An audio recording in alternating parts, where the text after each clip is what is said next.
membuat aku ngerasa nggak nyaman, ngerasa kok berat banget gitu ya. Jadi dari kondisi yang seperti itu aku jadi mikir, gimana ya caranya biar aku itu balik jadi semangat lagi buat belajar, membangun lingkunganku sendiri gitu kan.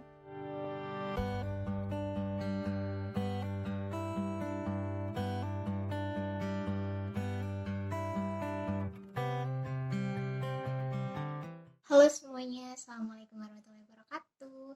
Kenalin, nama aku Ainur. Jadi aku biasa dipanggil Ain ya teman-teman. Sekarang aku adalah mahasiswa psikologi. Sekarang semester akhir. Cuman di sisa akhir semesterku ini itu aku nggak kepingin menyanyiakan waktu aku gitu kan. Ya emang sih sebelumnya itu aku ikut kegiatan di dalam kampus, tapi aku merasa kayak aku butuh nih kegiatan di luar kampus. Aku butuh belajar di luar bidang ilmuku sendiri. Singkat cerita, aku dapat informasi seputar kampus Merdeka. Nah, kampus Merdeka ini aku dapat informasinya dari berbagai sumber ya. Dari teman aku di universitas lain, kemudian dapat info juga dari Bapak Ibu dosen, dari universitas. Itu dapat informasinya cukup kompleks ya, dari mana saja gitu informasinya. Terus abis itu kok aku tertarik ya, kok sepertinya menarik. Sebenarnya dari semester 6 itu sudah mencoba untuk mendaftar, cuman sepertinya karena aku belum siap, jadi lebih baik aku tunda dulu gitu. Akhirnya aku ikut di semester ini, padahal harusnya semester ini tuh aku harus menuntaskan skripsi aku, tapi karena menurutku ini cukup punya value ya buat aku, jadi aku memutuskan untuk menunda skripsi aku dan aku ikut kegiatan studi independen di salah satu mitra. Nah, kenapa sih kok ambilnya studi independen gitu kan? Kenapa kok nggak ngambil magang? Ada beberapa pertimbangan sebenarnya. Jadi sebelumnya aku juga daftar di magang, cuman karena dia terlalu lama ya untuk tahapan-tahapannya, dan ternyata udah diterimanya di studi independen, akhirnya aku memilih untuk mengambil studi independen.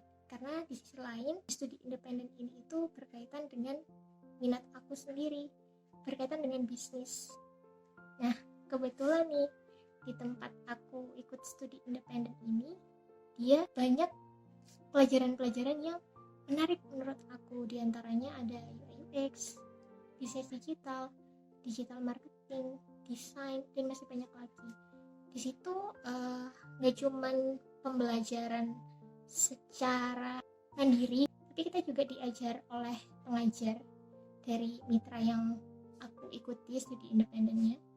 Jadi pembagiannya cukup kompleks ya. Ada yang pembelajaran terjadwal, ada yang pembelajaran mandiri, ada yang pembelajaran tamu, dan ada proyek independennya. Nah, kalau yang proyek independen ini kita benar-benar dikasih semacam proyek yang benar-benar proyek gitu. Nah, di sini itu banyak hal yang aku bisa ambil hikmahnya sebetulnya. Pertama,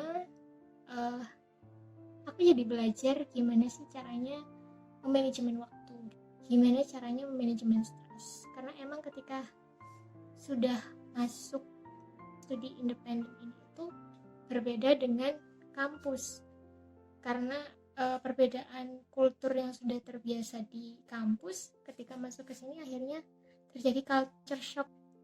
Karena kaget, akhirnya kayak kok gini ya, ini jadi kayak suatu hal yang cukup membuat aku ngerasa gak nyaman, ngerasa kok berat banget gitu ya.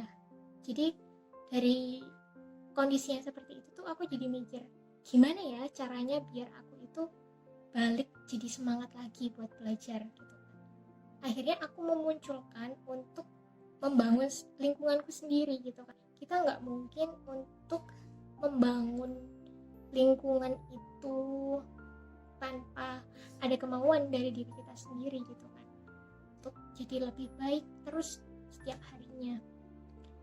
Nah, karena adanya kelompok diskusi ini tadi akhirnya membuat kita jadi lebih percaya diri ketika menuntaskan tugas-tugas yang diberikan oleh pengajar seperti itu. Meskipun itu bukan bersama pengajar, kita belajar secara mandiri. Dengan kita membentuk kelompok belajar seperti ini itu mempermudah kita dalam proses belajar mandiri ini tadi, karena ada proses bertukar pikiran. Itu sih ketika aku di studi independen. Kemudian ada juga hal yang paling membuat aku cukup tertampar sebetulnya. Apa itu? Jadi pembelajaran terjadwal yang dia itu membahas seputar UI UX ya, itu tepatnya ketika membuat wireframing prototipe dari sebuah aplikasi. Dari situ sedikit tertampar karena sebelumnya aku berpikir beberapa aplikasi itu kayak nggak bagus gitu kan, kayak nggak user friendly banget, dan itu cukup menyebalkan gitu. Padahal setelah aku nyoba cara membuatnya itu seperti apa, dari proses awalnya itu harus bagaimana membuat user story itu agar bisa dimasukkan ke dalam aplikasi itu seperti apa, dan ditampilkan dalam user interface itu seperti apa, itu cukup kompleks dan panjang gitu, gak bisa sehari 2 hari. Kalau semisal kita mau membuat aplikasi yang sesungguhnya, padahal ini masih sebatas dummy seperti itu ya, belum yang benar-benar sebuah aplikasi yang asli. Dan itu membuat aku berpikir kalau semisal belajar sesuatu itu nggak bisa kita dalam keadaan kondisi gelas yang penuh ya teman-teman. Jadi ketika gelas ini itu penuh, kita harus mengosongkannya dulu biar kita itu nggak merasa puas dengan ilmu yang belum pernah kita dapat gitu. Dengan kita mengosongkan gelas, kita akan jauh lebih siap ketika mendapatkan ilmu yang baru, dan kita nggak akan merasa sombong atas ilmu yang sudah kita dapat. Dan dari pelajaran ini tuh sebenarnya bikin kita empati gitu loh teman-teman. Aku sebagai mahasiswa psikologi gitu kan, nyemplung di dunia yang berkaitan dengan desain dan IT seperti itu cukup menguras energi dan emosi ya, karena itu sangat bertolak belakang gitu kan, tapi ada korelasinya teman-teman. Dari sini aku berpikir sebuah ilmu itu nggak mungkin kalau misal mereka itu nggak berkaitan satu sama lain. Kenapa kok begitu? Pertama, dalam sebuah desain itu kita nggak bisa asal menempatkan sesuatu tuh kalau di sebuah feed Instagram agar dia terlihat menarik, desain karuselnya kayak gitu. Nah, itu harus ditata sedemikian rupa agar orang itu ketika melihat yang dilihat pertama kali itu apa, itu ngaruh ke psikologisnya seperti itu. Dan itu menjadi suatu pelajaran baru buat aku. Dan membuat desain itu tidak mudah karena kita harus mempertimbangkan berbagai aspek gitu teman-teman. Dan kita jadi lebih empati. Empatinya gimana?